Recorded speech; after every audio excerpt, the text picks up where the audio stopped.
Story with five পেতে হলে গল্পের স্বাদ ধরতে হবে স্টোরি উইথ ফাইভের হাত। 4 মাস পরের ঘটনা। মার্চ মাসের শেষ। মুম্বাসা থেকে রেলপথ গিয়েছে কিসুমু ভিক্টোরিয়া নায়াঞ্জা হ্রদের ধারে। তারই একটা শাখা লাইন তৈরি হচ্ছিল। জায়গাটা মুম্বাসা থেকে 350 মাইল পশ্চিমে। ইউগান্ডা রেলওয়ে নুসবাত স্টেশন থেকে 72 মাইল দক্ষিণ পশ্চিম কোণে। এখানে শঙ্কর কনস্ট্রাকশন ক্যাম্পের কেরানি ও সরকারি স্টোর কিপার হয়ে এসেছে। থাকে ছোট্ট একটা তাঁবুতে। তার আশেপাশে অনেক তাঁবু। এখানে এখনো বাড়িঘর তৈরি হয়নি বলে তাঁবুতেই সবাই থাকে। তাঁবুগুলো একটা খোলা জায়গায় চক্রাকারে সাজানো। তাদের চারিধারে ঘিরে বহু দূরব্যাপী মুক্ত প্রান্তর। দীর্ঘ দীর্ঘ ঘাসে ভরা, মাঝে মাঝে গাছ। তাঁবুগুলোর ঠিক গায়ে খোলা জায়গায় শেষ সীমায় একটা বড় বাউবাব গাছ, আফ্রিকার বিখ্যাত গাছ। শঙ্কর কতবার ছবিতে দেখেছে। এবার সত্যিকার বাউবাব দেখে শঙ্করের যেন আঁশ মেটে না। নতুন দেশ, শঙ্করের তরুণ তাজা মন। সে ইউগান্ডার এই নির্জন মাঠ ও বনে নিজের স্বপ্নের সার্থকতাকে খুঁজে পেল। কাজ শেষ হয়ে যেতেই সে তাঁবু থেকে রোজ বেরিয়ে পড়ত। যেদিকে দু চোখ যায় সেদিকে বেরাতো। বার হতো পূবে, পশ্চিমে, দক্ষিণে, উত্তরে। সব দিকেই লম্বা লম্বা ঘাস। কোথাও মানুষের মাথা সমান উঁচু, কোথাও তার চেয়েও উঁচু। কনস্ট্রাকশন তাঁবুর ভারপ্রাপ্ত ইঞ্জিনিয়ার সাহেব একদিন শঙ্করকে ডেকে বললেন, শোনো রায়, এরকম এখানে বেরিও না। বিনা বন্দুকে এখানে এক পাও যেও না। প্রথম, এই ঘাসের জমিতে পথ হারাতে পারো। পথ হারিয়ে লোকে এইসব জায়গায় মারাও গিয়েছে জলের অভাবে। দ্বিতীয়, ইউগান্ডা সিংহের দেশ। এখানে আমাদের সারা শব্দ আর হাতুড়ির ঠোকার আওয়াজে সিংহ হয়তো একটু দূরে চলে গিয়েছে, কিন্তু ওদের বিশ্বাস নেই। খুব সাবধান, এসব অঞ্চল মোটেই নিরাপদ নয়। একদিন দুপুরের পরে কাজকর্ম বেশ পুরোদমে চলছে। হঠাৎ তাঁবু থেকে কিছু দূরে লম্বা ঘাসের জমির মধ্যে মনুষ্যকণ্ঠের আর্তনাদ শোনা গেল। সবাই সেদিকে ছুটে গেল ব্যাপারটা কি দেখতে। শঙ্করও ছুটল। ঘাসের জমি পাতি পাতি করে খোঁজা হলো, কিছুই নেই সেখানে। কিসের চিৎকার তবে? ইঞ্জিনিয়ার সাহেব এলেন। কুলিদের নাম ডাকা হলো। দেখা গেল একজন কুলি অনুপস্থিত। অনুসন্ধানে জানা গেল সে একটু আগে ঘাসের বনের দিকে কি কাজে গিয়েছিল। তাকে ফিরে আসতে কেউ দেখেনি। খোঁজাখুঁজি করতে করতে ঘাসের বনের বাইরে বালির ওপরে ওরা সিংহের পায়ের দাগ পাওয়া গেল।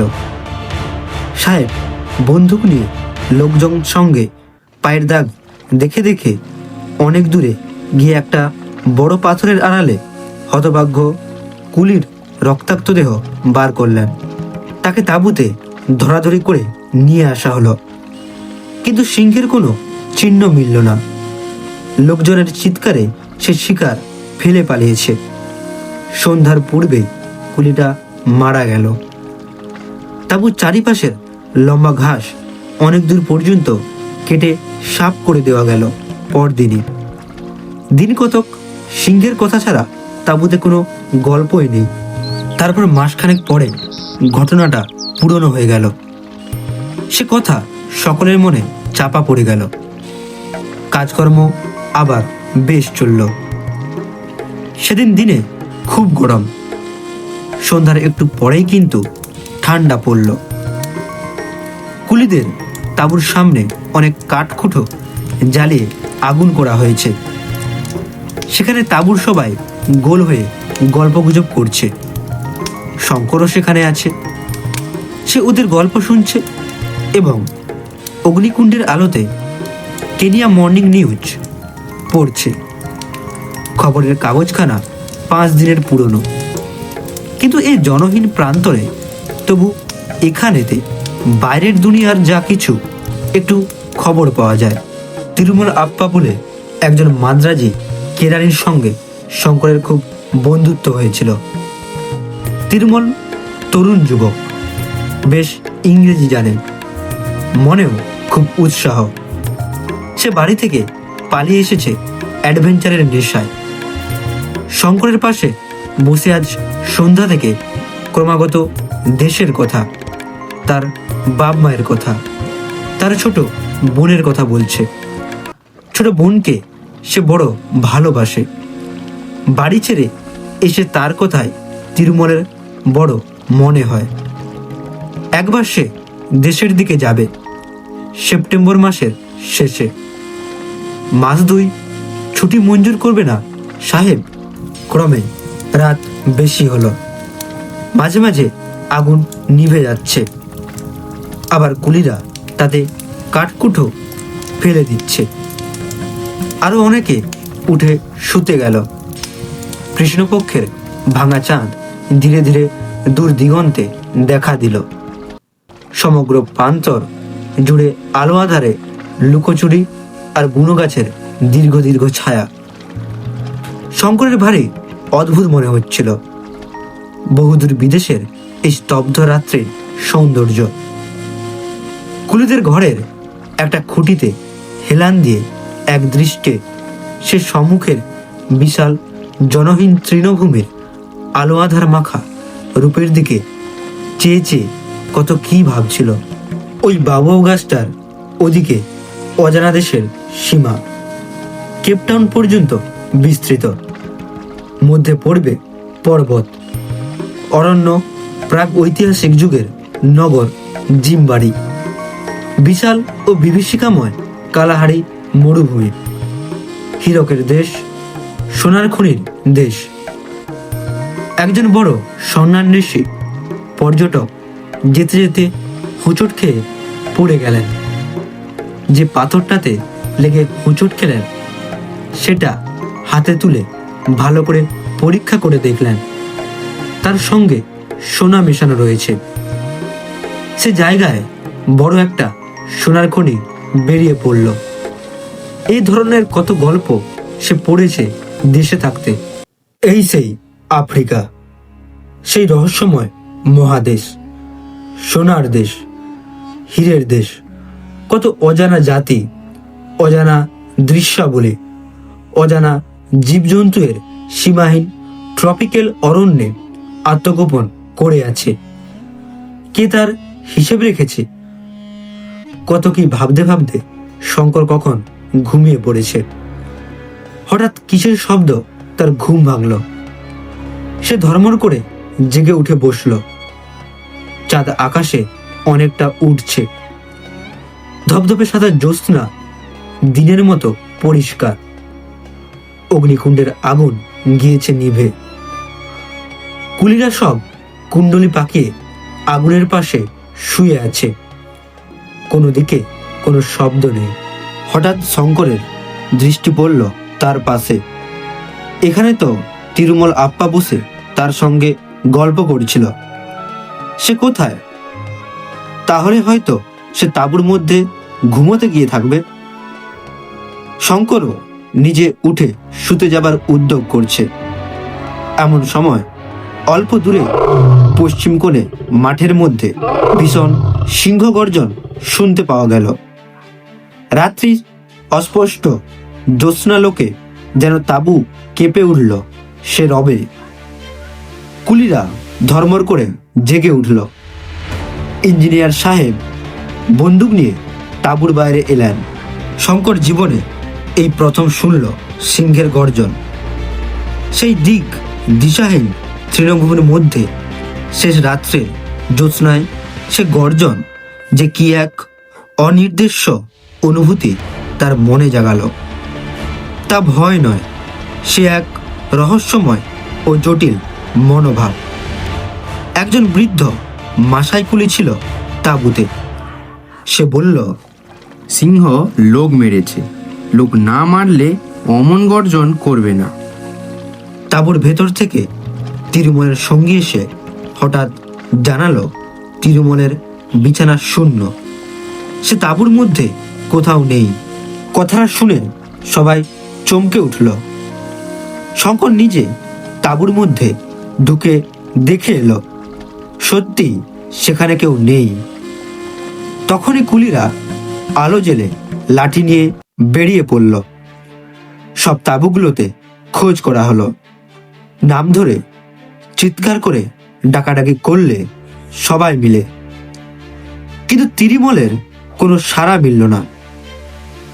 তিরুমল যেখানটাতে শুয়েছিল সেখানটাতে ভালো করে দেখা গেল তখন একটা কোণে ভারী জিনিসকে টেনে নিয়ে যাওয়ার দাগ মাটির ওপর সুস্পষ্ট।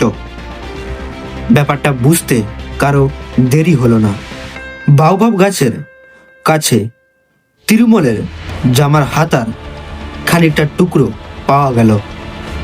ইঞ্জিনিয়ার সাহেব বন্দুক নিয়ে আগে আগে চললেন। শঙ্কর তার সঙ্গে চলল। কুলিরা তাদের অনুসরণ করতে লাগলো। সেই গভীর রাত্রে তাঁবু থেকে দূরে মাঠে চারিদিকে অনেক জায়গা খোঁজা হলো। তিরুমলের দেহের কোনো সন্ধান মিলল না।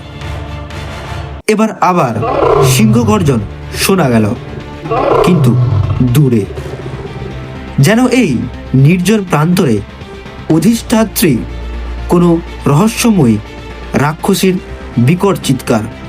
মাসাই কুলিটা বলল, সিংহ দেহ নিয়ে চলে যাচ্ছে, কিন্তু ওকে নিয়ে আমাদের ভুগতে হবে। আরও অনেকগুলো মানুষ ও ঘাল না করে ছাড়বেই না। সবাই সাবধান, যে সিংহ একবার মানুষ খেতে শুরু করে সে অত্যন্ত ধূর্ত হয়ে ওঠে। রাত তখন 3টে। তখন সবাই ফিরল তাঁবুতে। বেশ ফুটফুটে জ্যোৎস্নায় সারা মাঠ আলো হয়ে উঠেছে। আফ্রিকার এই অংশে পাখি বড় একটা দেখা যায় না দিন মানে, কিন্তু এক ধরনের রাত্রিচর পাখির ডাক শুনতে পাওয়া যায় রাত্রে। সে সুর অপার্থিব ধরনের মিষ্ট। এই মাত্র সেই পাখি কোনো গাছের মাথায় বহুদূরে ডেকে উঠল। মনটা এক মুহূর্তে উদাস করে দেয়। শঙ্কর ঘুমোতে গেল না, আর সবাই তাঁবুর মধ্যে শুতে গেল। কারণ পরিশ্রম কারো কম হয়নি। তাঁবুর সামনে কাঠকুঠো জ্বালিয়ে প্রকাণ্ড অগ্নিকুণ্ড করা গেল। শঙ্কর সাহস করে বাইরে বসতে অবশ্য পারল না। এরকম দুঃসাহসের কোনো অর্থ হয় না।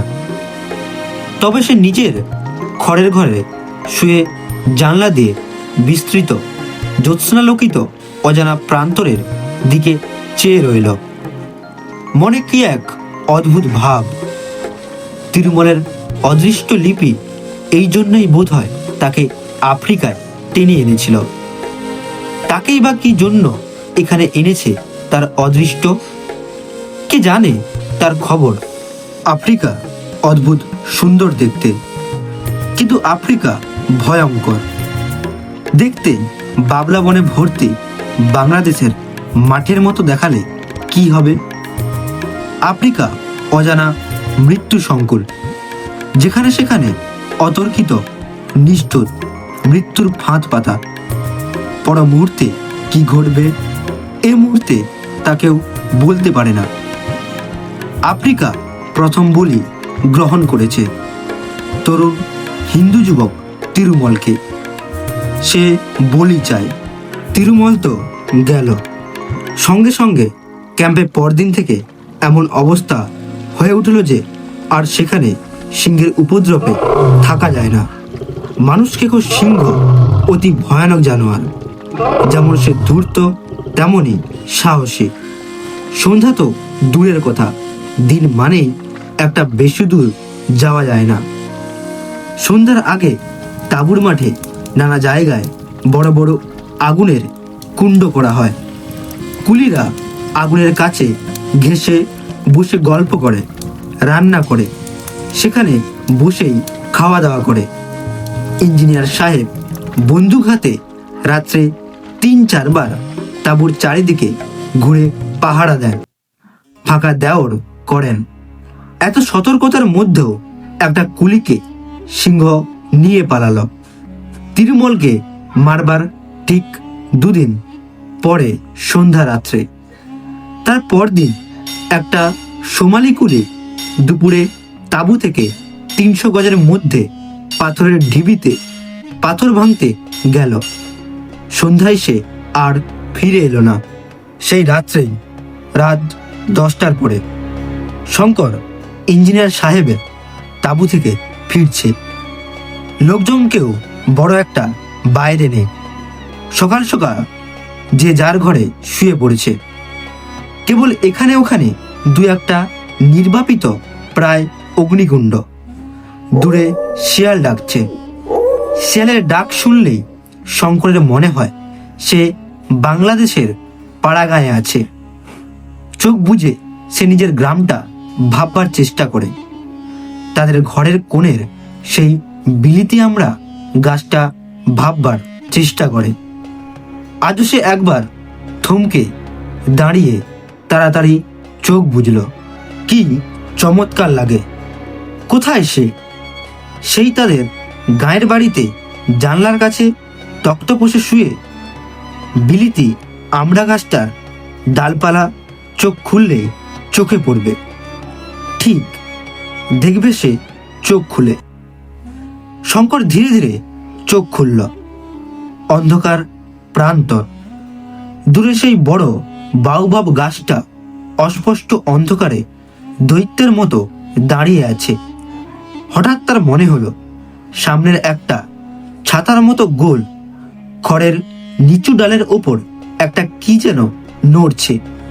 পরক্ষণে সে ভয়ে ও বিস্ময়ে কাঠ হয়ে গেল।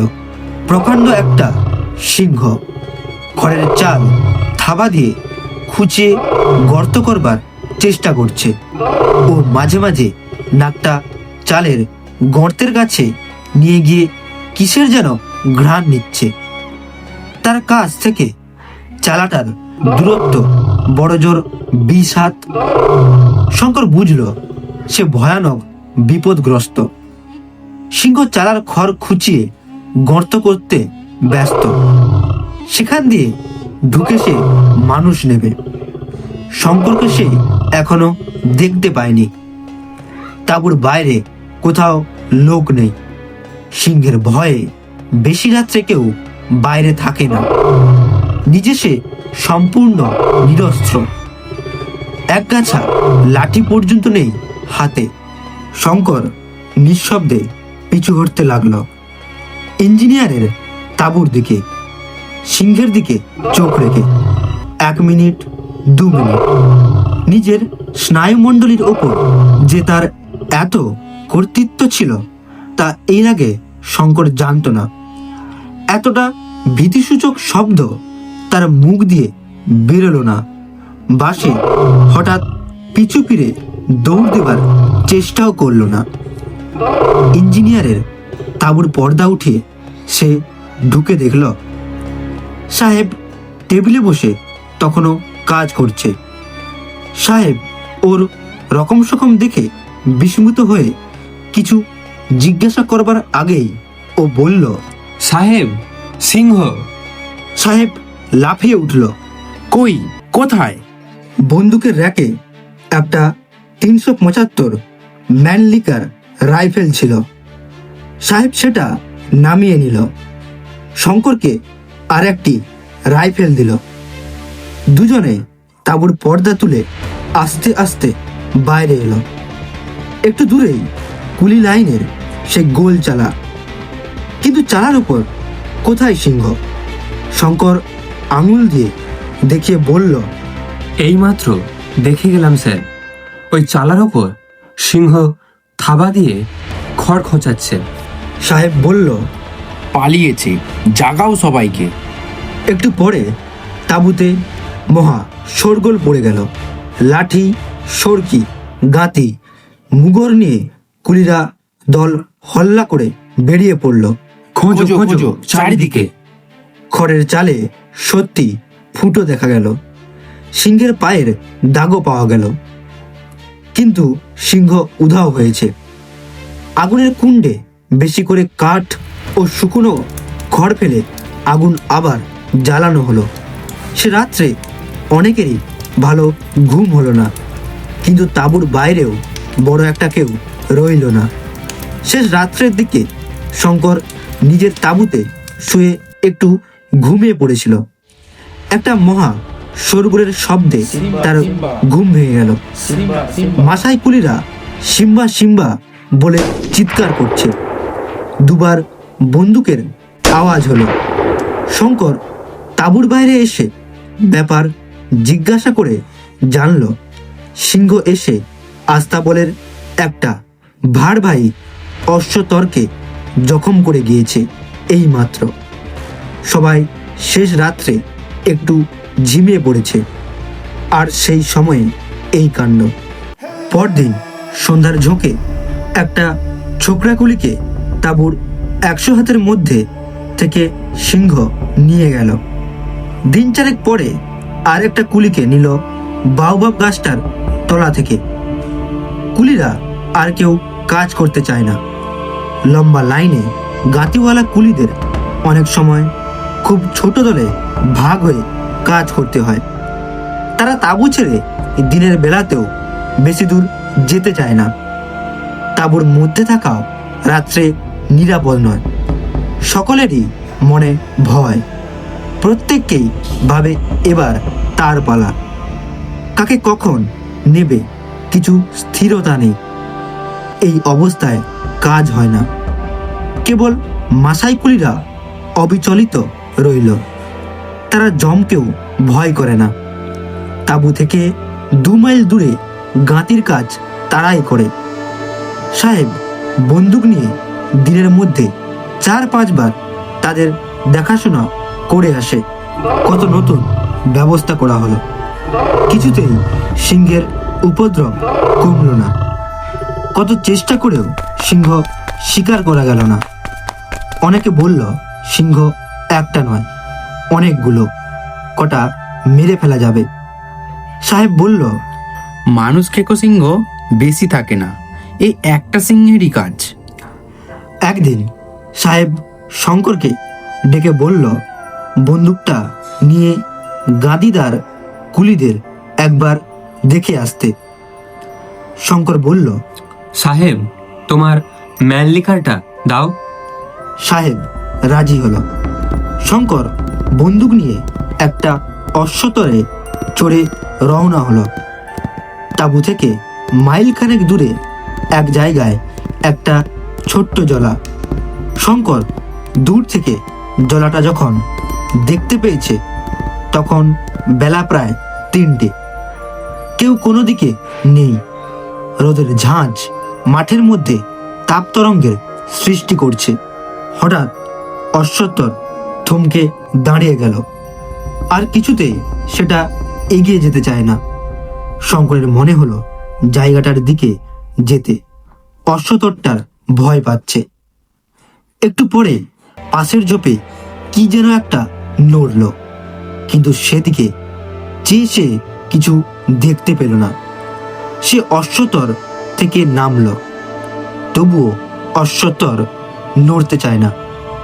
হঠাৎ শঙ্করের শরীরে যেন বিদ্যুৎ খেলে গেল। ঝোপের মধ্যে সিংহ তার জন্য উঁত পেতে বসে নেই তো। অনেক সময়ে এরকম হয়, সে জানে।